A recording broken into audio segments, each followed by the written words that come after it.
Initial na observation, parang sinaunang lagayan ng yung gasera, yung sinaunang ilaw siguro ito na ginagawang ilawan dito sa loob ng tunnel. Advice ko lang, lalo na sa mga untouched na tunnel, wag na wag nyo gagalawin kapag may mga ganyang wiring. Delikado yan. Medyo may mating gas dahil siguro dahil na tagal ng panahon, dahil close siya, hindi makasingaw. Nung nabuksan natin, medyo may amoy. Yan, good morning mga kasamang hunters. Dito tayo sa ating pressure operation at ang kagandahan, umulan. At kagandahan sa pagulan mga kasama, bagamat nag-landslide siya dito, medyo may mga bumagsak na lupa. Kagandahan dahil sa pagulan niya, medyo napasingaw kasi yung ulan, medyo nalamigan niya yung tunnel natin. Yan yung tunnel natin na nabuksan, na na-discover nitong nakarang araw lang. At medyo may mating gas dahil siguro dahil na tagal ng panahon, dahil close siya, hindi makasingaw. Nung nabuksan natin, medyo may amoy. Kagandahan ng umulan, medyo maganda, parang nahugasan ng angge o ng kaunting mist.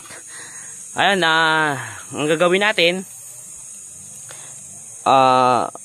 i-pull out natin itong mga lupa hanggang sa tuluyan na nating ma-open para yung yung flooring ay magalugad natin at mahanap natin kung mayroon ba talagang treasure na nakatago dito. Ayan yung tunnel. Ito yung tinitibag natin. May mga wiring dito sa may gilid na kalawangin na, pero alam nyo po mga kasama, bagamat alam natin na hindi na ito gumagana yung mga explosive siguro dito dahil napansin natin kalawangin na ang lahat. Pero advice ko lang, lalo na sa mga untouched na tunnel, wag na wag nyo gagalawin kapag may mga ganyang wiring. Delikado yan. Gilid. Ayan. Ayun mga kasamang hunters, mayroon nang lumitaw na gamit. Sige, tuloy natin. Medyo hindi siya nabulok. I think aluminum ito. Ayan, dito sa gilid yan mga kasama, siding ng tunnel yan. Ayan, yan ang sinasabi ko, kailangan dahan-dahanin. Sige,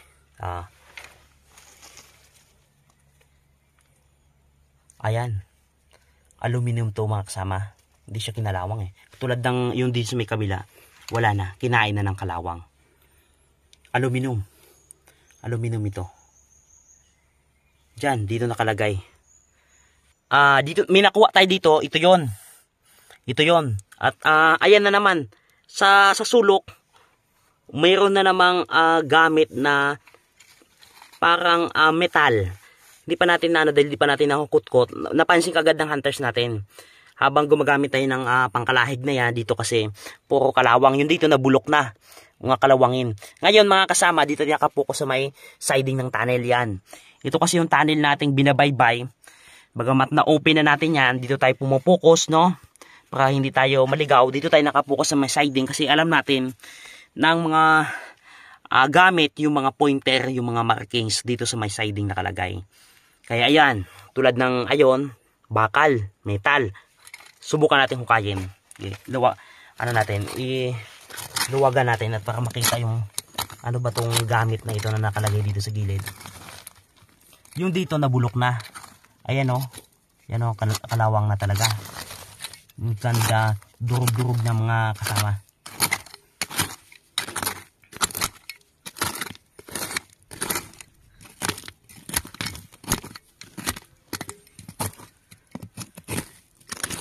Ayan.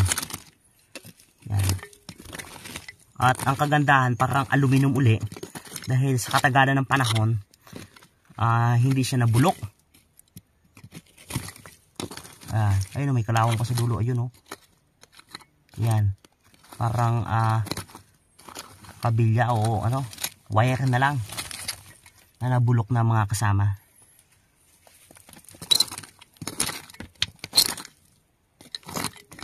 Mahalaga kasi natin na ma-check yung ground, yung pinaka-flooring nito bago tayo kumutkot sa taas, bago tayo humukay. Ayan ayan napakaganda. Kita nyo po mga kasama hunters, napakagandang collection nito. Nasa gilid nakalagay. Sige pa, dito. Biray mo dito sa may ugat ng kahoy dyan. Yan sa may ugat ng kahoy na yan, ayan. Nabalutan na kasi ng ugat ng kahoy mga kasama, sobrang katagalan Ayan nilagyan talaga ng bato. Yan kita nyo yung bato sa bungad mga kasama. Para hindi gumalaw. Yan, sige dyan, dyan. Kutkutin mo dyan. Yun! Ayan ang mga kasama, napakaganda. Nakalagay dito sa gilid.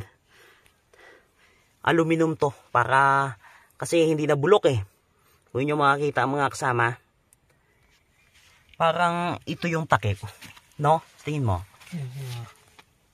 Parang mga kasamang hunters, kasi para mapapansin nyo, parang maliit na bowl na may takip. Pero, ang takip mga kasama, dito natin nakuha yung takip. Dito sa nakahiwalay. Tapos yung isa, nagalaw kasi natin kanina, nakataob siya. At yung takip naman niya, nakapababa din ng ganon. Yung aming initial na observation, parang sinaunang lagayan ng yung gasera. Yung sinaunang ilaw siguro ito, na ginagawang ilawan dito sa loob ng tunnel. Yung may mga gaas. Parang katulad ng ginagamit din sa probinsya na gasera. Pagkatapos nating malinis, ma-clear yung yan, papalahin na natin. Kasi yung pala na pag tumama talaga yan sa mga bote, basag talaga. Yan ang aming karanasan dyan. Kaya dito, yan ang ginagawa namin. Kaya lahat ng nahuhukay nating tunnel, alam nyo po mga kasama, lahat ng nahuhukay naming tunnel, lahat ng gamit, talagang nakolekta natin. Nakolekta natin ng mais. Walang basag. Kung may basag man, minimal lang.